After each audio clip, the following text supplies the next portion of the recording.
Welcome back. I just talked about the crucifixion and talking about Jesus' death on the cross. The first question that comes up, and it seems to be a question of great controversy, is whether Jesus actually did die.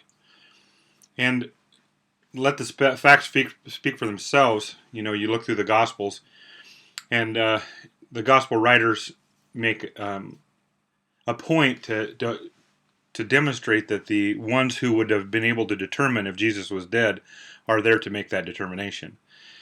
The centurion, who was basically part of the death patrol, he was the first one, and he looked at and determined that Jesus was dead, didn't need to break his legs.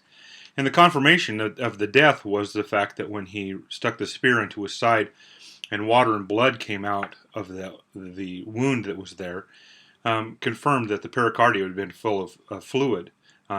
All of this is part of that post-mortem examination that would have, if we were talking about doing an autopsy today, that's one of the things that they would have found. The heart had stopped.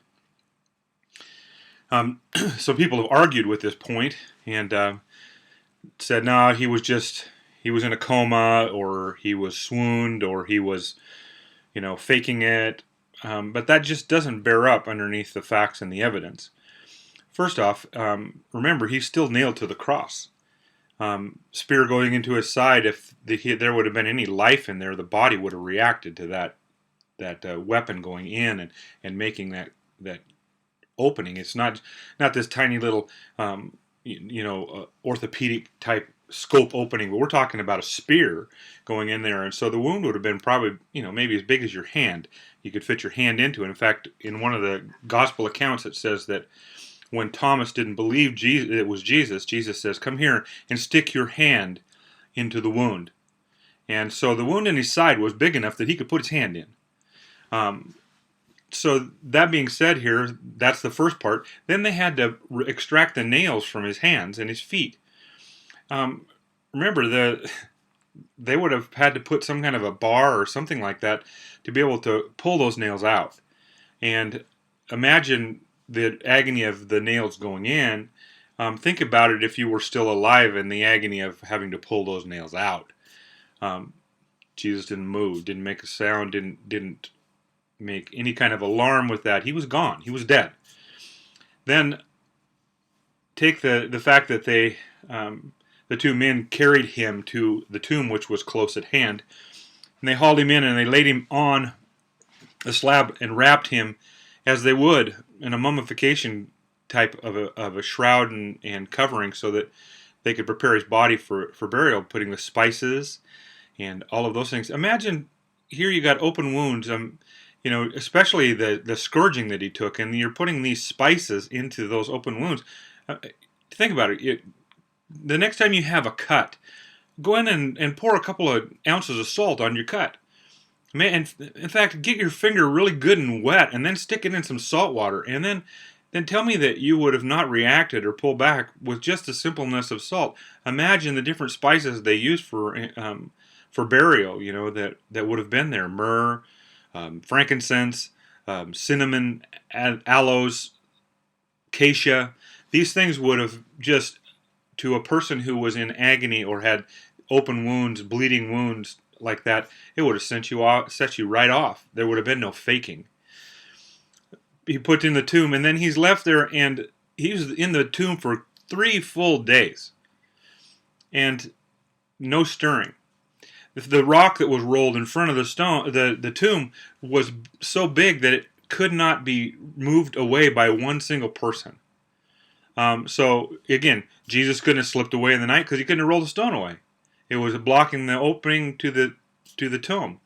The accounts and the gospel accounts of talking about, one of the gospels say that the opening of the tomb was such that it so frightened the guards that they felt like dead men, in such that they weren't going to move, they weren't going to let anybody know that they were still alive, that maybe they were asleep or whatever the case may be, but they didn't want anybody to stir them or make anything about it.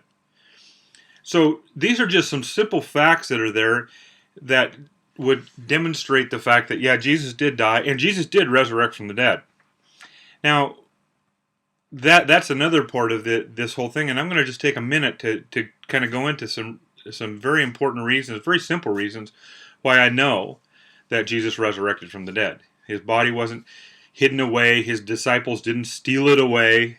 And one of the very simple facts is, what would religious people do with the body of somebody they deemed as a holy man? Well, we'd have the church of the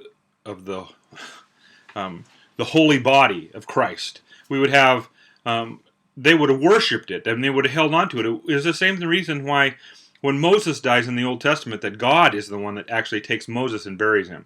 And he buries him in a place that nobody knows where it's at, because the children of Israel lauded him as such an important and powerful prophet that they would have stayed there and they would have enshrined it, and they would have bowed at this little place where Moses' body was, because they revered him as being a holy man.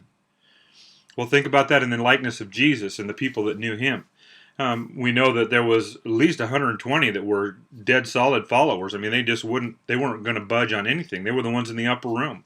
There was at least 500 people that he showed himself to after the resurrection. So there was some areas of influence there. And imagine what would have happened if they would have stolen away the body of Jesus. Well, it would have been somewhere in the Middle East there, and we would have been able to go by and look at his bones. It would have been revered as something very holy and very sacred. Think about it in the likeness of some of the prophets who've gone before, like Muhammad and some of those places. Their tombs are revered as something, as a holy spot, a holy place. So there is no place like that, because Jesus isn't left in a grave somewhere. He didn't stay in the grave. He rose from the dead. He rose, and he is alive. And he was witnessed to by not just 2 or 3 people. It wasn't just Simon Peter and a couple of the others. It wasn't some women who may have been emotional or influenced, like some people might want to think. He was witnessed to be alive by at least 500 people after he resurrected from the dead. Tomb was empty. Grave clothes were empty. They saw him. He ministered to them. He did incredible things for 40 days following his resurrection. And so I just give you that to understand that he did die on the cross. He was completely dead.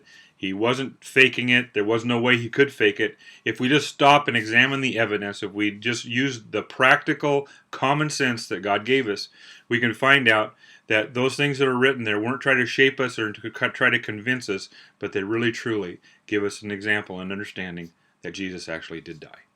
Thank you.